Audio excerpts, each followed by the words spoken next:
Sebab jikalau kita ketika masih seteru, diperdamaikan dengan Allah oleh kematian anaknya, lebih-lebih kita yang sekarang telah diperdamaikan, pasti akan diselamatkan oleh hidupnya. Shalom sahabat relawan Injil Indonesia. Kembali kita akan mendengarkan firman Tuhan pada hari ini.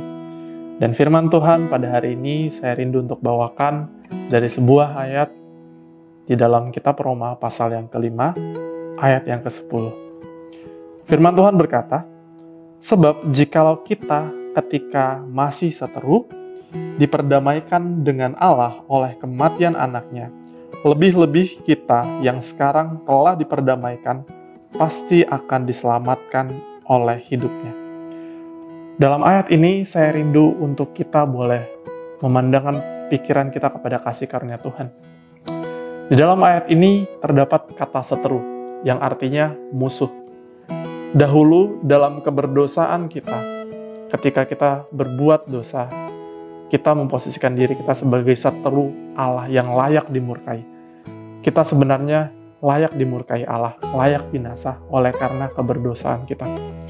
Ketika kita melanggar perintah Allah, ketika kita melakukan apa yang jahat di mata Tuhan, dan bahkan ketika kita tahu bagaimana harus berbuat baik tetapi kita tidak melakukannya, kita berdosa. Dan oleh karena dosa, kita terpisah dari Allah. Dan sebenarnya kita layak dimurkai, kita layak binasa. Tetapi puji Tuhan atas anugerah yang Dia berikan. Dia boleh melayakkan kita untuk diselamatkan, untuk diampuni dari dosa-dosa kita. Bukan hanya kita diampuni dari pelanggaran kita, bahkan kita diberikan pengharapan akan kehidupan kekal bersama dengan Tuhan di sorga. Bukankah hal ini merupakan suatu anugerah yang besar?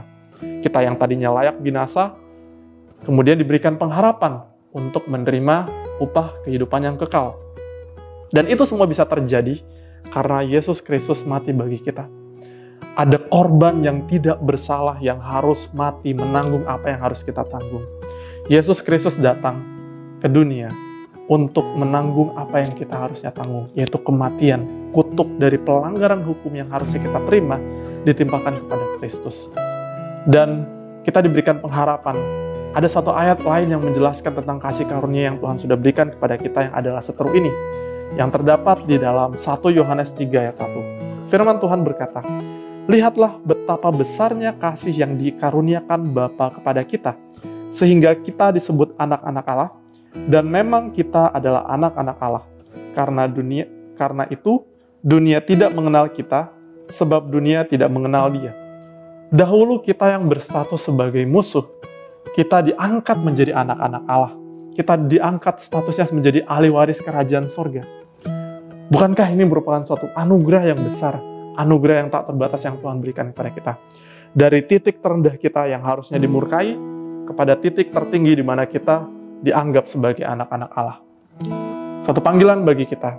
Maukah kita menyambut akan kasih karunia yang Tuhan berikan kepada kita?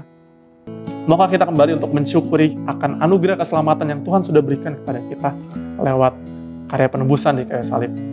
Dan mari kita bersyukur untuk berkat keselamatan yang telah Ia berikan kepada kita. Mari kita mensyukuri berkat keselamatan itu setiap hari.